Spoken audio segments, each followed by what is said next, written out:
नमस्कार साथियों, एक बार फिर से आप सबका न्यू लाइट विद दीपक में बहुत बहुत स्वागत है।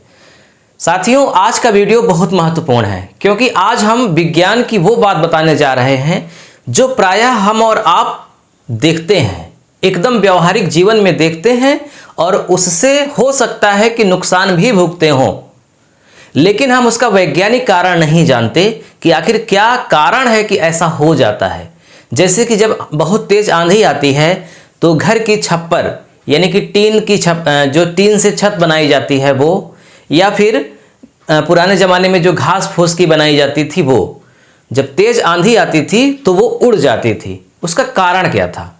तो आज हम लोग बहुत ही प्रैक्टिकली रूप से और एकदम सरल लहजे में आपको हम समझाएंगे कि क्या कारण है कि छप्पर उड़ जाती है तेज़ आंधी में। तो वीडियो को पूरा देखिएगा।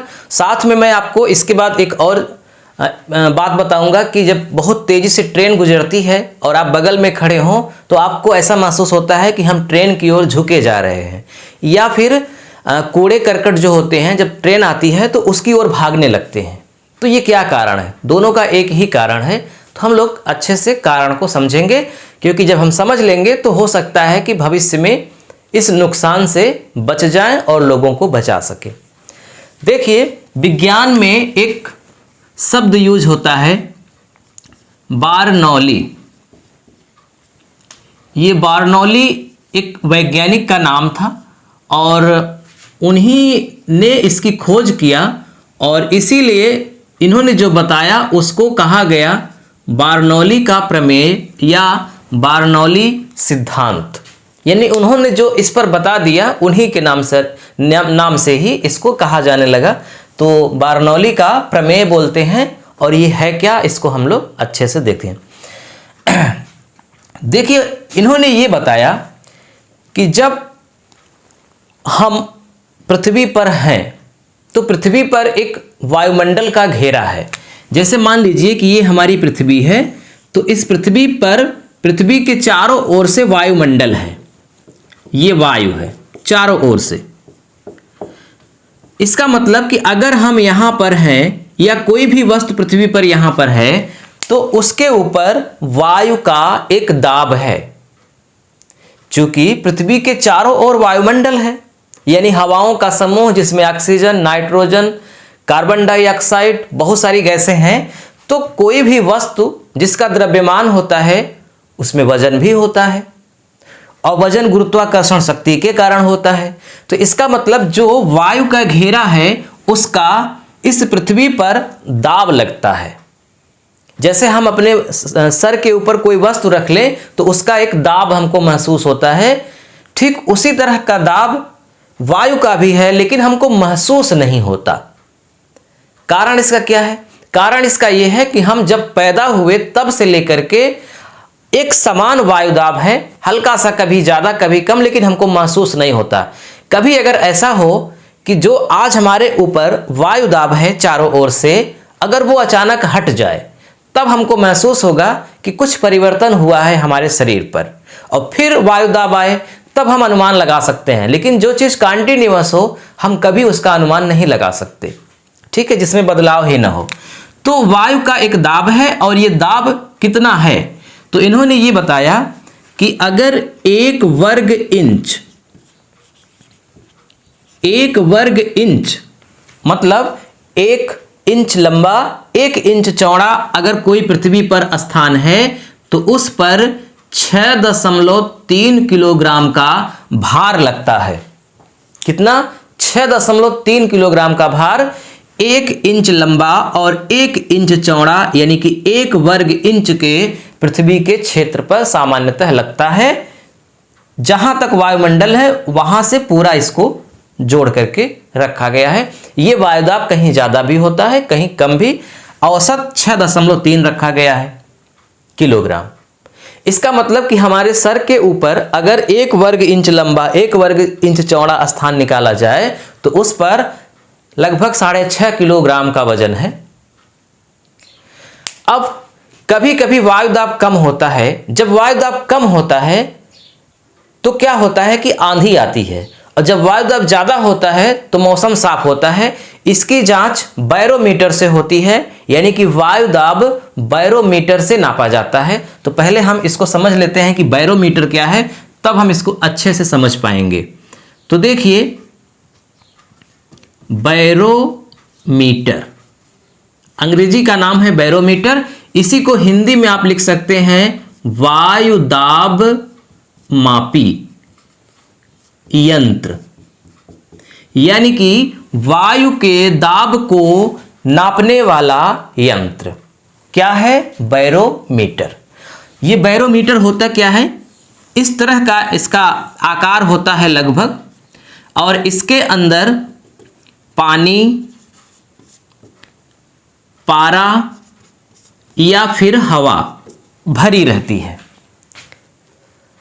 जब कभी ये काम कैसे करता है, जैसे किसी स्थान पर ये रख दिया गया या लगा दिया गया, तो इसमें 3 तरह की गतिविधियां होंगी। पहली गतिविधि ये होगी कि इसके अंदर जो पारा है वो या तो अचानक नीचे गिरेगा, समझिएगा, इसका जो पारा है वो या तो अचानक नीचे आएगा। जैसे जब बुखार मापते हैं तो थर्मामीटर में जो पारा होता है जब ऊपर चढ़ता है तो वो ये दर्शाता है कि बुखार ज़्यादा है, यानी कि शरीर ज़्यादा गर्म है।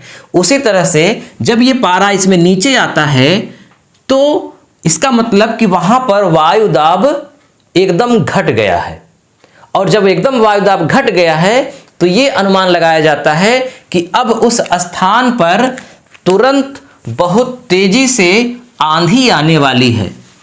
क्या आने वाली है, आंधी।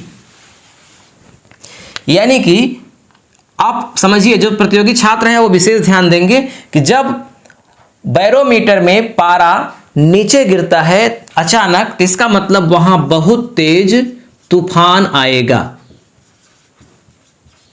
या आंधी आएगी, इसकी संभावना है। और अगर यही पारा धीरे धीरे नीचे गिरे, यानी आराम से, अचानक न गिरे, धीरे धीरे नीचे आए, तो इसका मतलब होगा कि बहुत तेज तूफान नहीं आएगा, बरसात होगी। क्या होगी, वर्षा होगी, और हल्की फुल्की हवा चलेगी, लेकिन तूफान आंधी नहीं रहेगा। तो जब पारा धीरे धीरे नीचे आता है तो इसका मतलब बरसात होगी। जब अचानक नीचे आता है तो इसका मतलब वायु दाब वहां पर कम हो गया है, और उस वायु दाब की कमी को पूरा करने के लिए चारों ओर से हवाएं चलेंगी, आंधी आएगी। और तीसरी बात, अगर ये ऊपर जाता है, यानी कि ये जो पारा है अगर ऊपर जाता है तो क्या होता है, जब ऊपर जाता है तो इसका मतलब ये है कि वहां पर मौसम साफ रहेगा। मौसम साफ को दर्शाता है, यानी न पानी बरसेगा, न तूफान आएगा, न आंधी आएगी, न कोहरा होगा, बल्कि बिल्कुल मौसम वहां पर साफ होगा। मैं छोटी सी बात आपको यहां पे समझा देता हूं कि जब पारा नीचे आता है तो वायु दाब कम होता है, तो आंधी क्यों आती है। मैं आपको इसको आर्किमिडीज के सिद्धांत में आपको अलग से पढ़ाऊंगा विज्ञान में, कि कैसे जहाज पानी पर तैरती है, कैसे मनुष्य तैरते हैं, वो सिद्धांत है। वही सिद्धांत हवाओं में भी काम कर जाता है। जैसे मान लीजिए कि ये आपका एक क्षेत्र है, छोटा है या बड़ा है। अब इस क्षेत्र में हवाएं हैं, क्योंकि पृथ्वी के हर स्थान पर लगभग हवाएं हैं। अब मान लीजिए कि यहाँ पे एक स्थान में हवाओं का मान कम हो गया, यानी हवाएं यहाँ पर कम हैं। जब हवाएं कम हैं तो इसका मतलब कि वहां पर वायु दाब कम है। हवाएं कम कब होंगी, जब वहां का तापमान ज्यादा हो जाएगा, तो हवाएं उठकर ऊपर चली जाती हैं, वहां हवाएं कम हो जाती हैं, हवाओं का आयतन घट जाता है, द्रव्यमान घट जाता है, जिसके कारण वायु दाब भी घट जाता है। तो जब यहां पर अचानक वायु दाब घट गया, लेकिन बाहर वायु दाब ज्यादा है, तो इसकी पूर्ति के लिए चारों ओर से हवाएं चल पड़ती हैं, और यहां पर बहुत तेजी से आंधी आ जाती है। इसीलिए जब यहां पर रखा हुआ बैरोमीटर का पारा नीचे आ गया, तो इसका मतलब यहां का वायु दाब कम हो गया। इससे यह अनुमान लगाया जाएगा कि अब चारों ओर से यहां पर हवाएं आएंगी। ठीक है, अब हवाएं जब आ गई तेजी से, तो घर की जो छत है सीमेंटेड नहीं है, पूरी तरह से एकदम पैक नहीं है, बल्कि अलग से रखी गई है, टीन की है या घास फूस की है तो वो आमतौर पे उड़ जाती है। कारण देखिए, जब हवा, इन्होंने इसका कारण बार्नौली प्रमेय में आता है। बार्नौली ने बताया कि जब हवाएं, जैसे मान लीजिए ये हवाएं चल रही हैं और यहां भी मान लीजिए हवाएं चल रही हैं,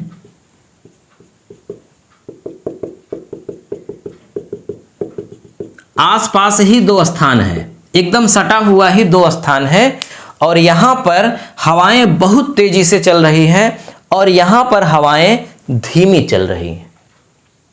मान लीजिए कि ये सटे हुए दोनों स्थान हैं और इस स्थान में हवाएं बहुत तेजी से चल रही हैं, यानी कि मान लीजिए आंधी आ रही है, और यहां पर आंधी नहीं आ रही है, यहां पर पहले ही जैसा मौसम है, पहले ही जैसे हवाएं आराम से चल रही हैं। तो इन दोनों स्थान में होगा क्या कि जहां पर, जिस स्थान पर हवाएं तेजी से चल रही हैं उस स्थान का वायुदाब कम हो जाएगा। क्या हो जाएगा? कम हो जाएगा वायुदाब। जिस स्थान में हवाएं तेजी से चल रही हैं वहां का वायुदाब कम हो जाएगा, जबकि जहां पहले ही हवाएं अपने ही तरह से चल रही हैं, जैसे पहले चल रही थी, वहां का वायुदाब इसकी अपेक्षा ज्यादा रहेगा। हालांकि पहले जैसा ही है लेकिन इसका वायुदाब कम हो गया तो ये ज्यादा लगेगा। तो होता क्या है कि जब हवाएं चारों ओर से, या मान लीजिए एक ही ओर से, जब इस छत के ऊपर से गुजरी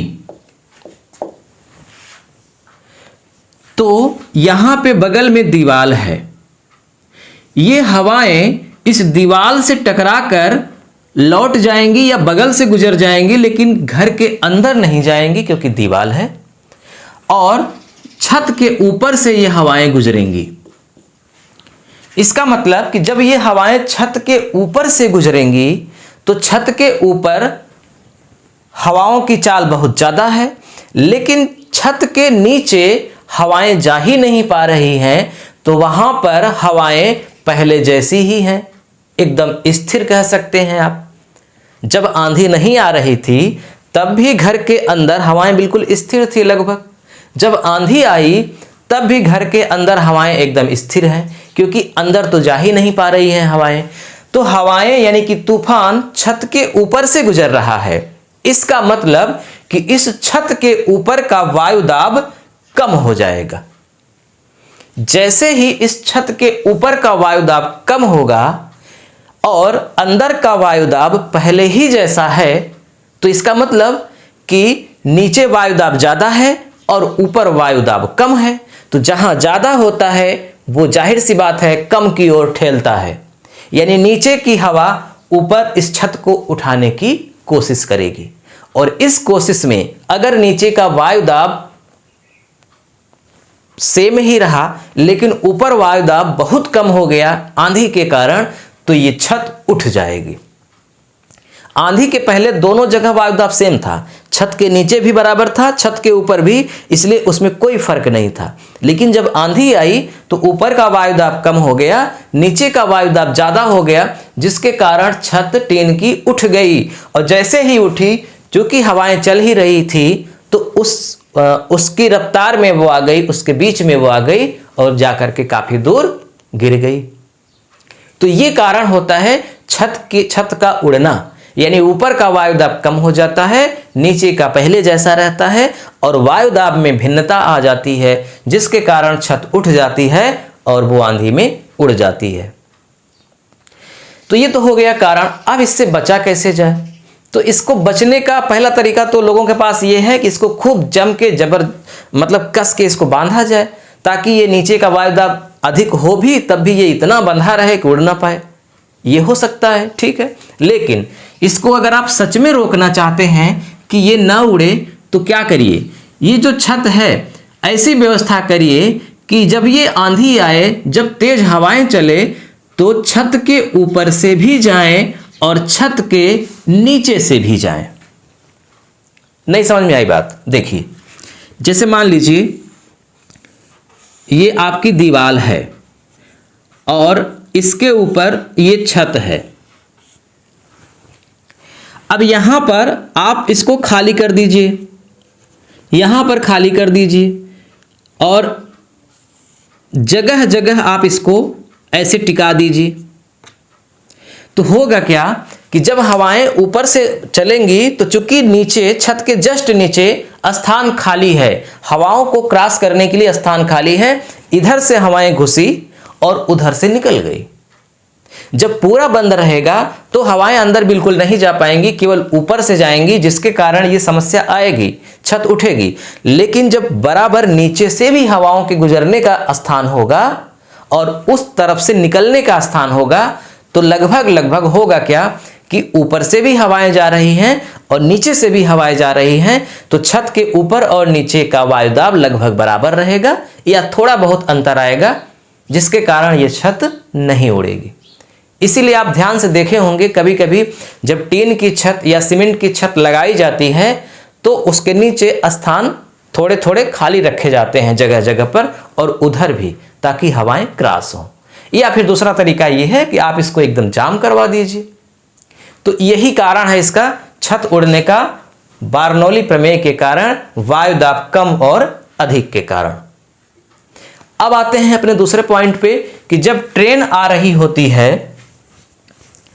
तो कूड़े करकट या फिर मनुष्य उस ट्रेन की ओर क्यों झुक जाता है? क्यों यह सलाह दी जाती है कि बहुत तेजी से ट्रेन आ रही है, आप दूर चले जाएं, नहीं तो ट्रेन की चपेट में आ सकते हैं? ऐसा क्यों कहा जाता है? मान लीजिए ये ट्रेन है और इसकी रफ्तार है मान लीजिए 200 किलोमीटर प्रति घंटा।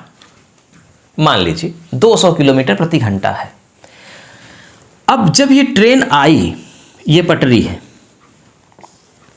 जब ये ट्रेन आई तो इस ट्रेन से लगी हुई हवाओं की चाल तेज हो गई, क्योंकि हवाएं तो हर जगह हैं, तो ट्रेन को भी टच की हुई हैं हवाएं, तो हवाओं ट्रेन के संपर्क में आई हुई हवाओं की चाल बहुत तेज हो गई है।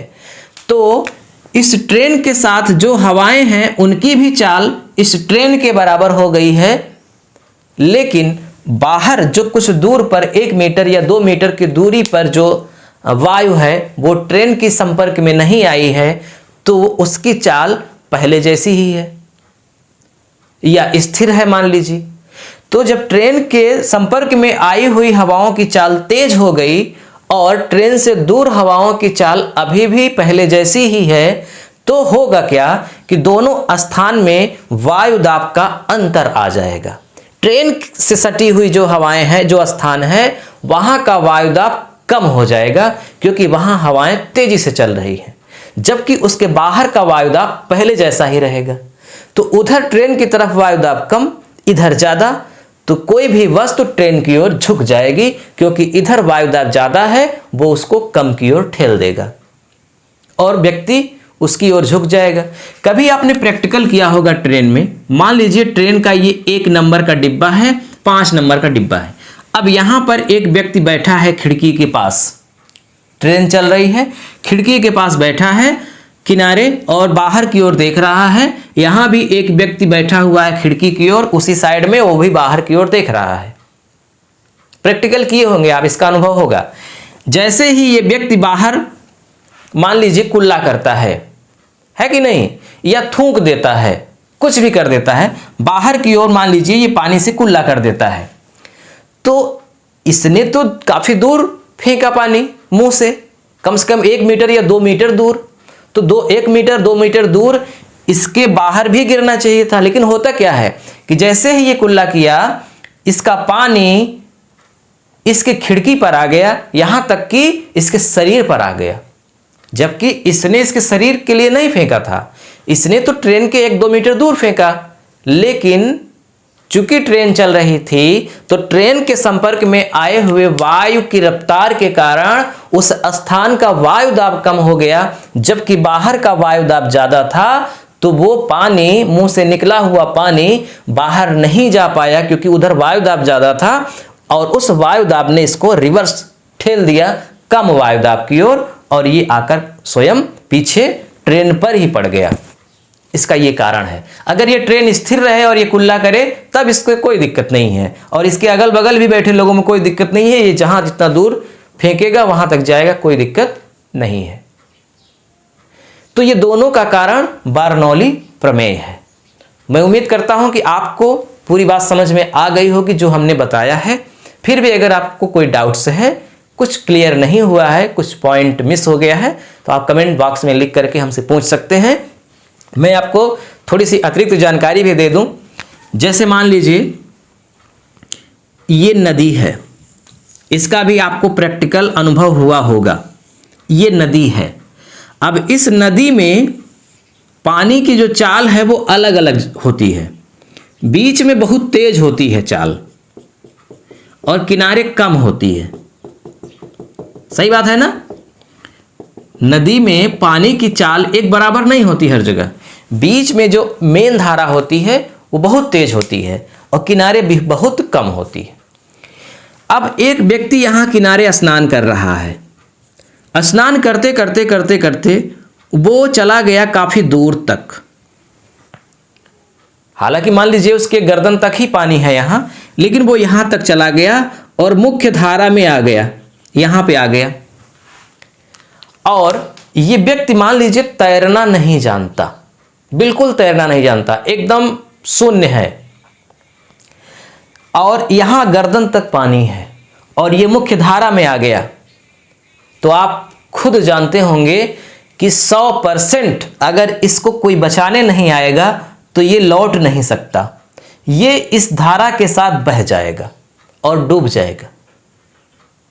जबकि यहां भी 1 मीटर पहले भी मान लीजिए कि गर्दन तक ही पानी था और यहां भी अभी भी गर्दन तक ही पानी है, लेकिन यहां से वो लौट सकता था, अब यहां से वो नहीं लौट पाएगा, बह जाएगा। इसका कारण यह है कि उसे तैरना नहीं आता। अब आप सोचेंगे कि यहां भी उतना ही पानी, यहां भी, तो तैरने का क्या कॉन्सेप्ट है यहां? वो तो पैदल ही चलते हुए आ सकता है। तो नहीं आ पाएगा। यहां पर जो पानी है वो बहुत तेजी से बह रहा है, तो इस स्थान का जो दाब है,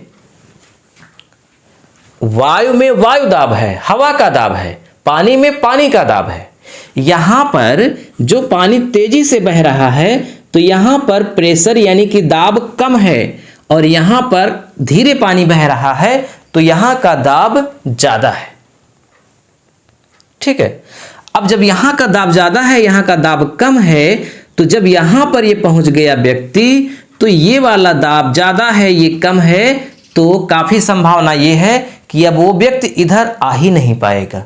ये दाब उसको उधर ही ठेलेगा। और अगर ये वापस आ सकता है तो सिर्फ एक कारण से, वो ये कारण है कि इसे तैरना मालूम हो और वो तैरने लगे, खुद प्रयत्न करने लगे, मतलब पैर जमीन से हट जाए और वो तैरने लगे, तभी वो आ सकता है, अन्यथा चल के नहीं आ सकता, क्योंकि इधर का दाब ज्यादा है, इधर का दाब कम है, और अधिक वाला कम की ओर ठेलता ही चला जाएगा।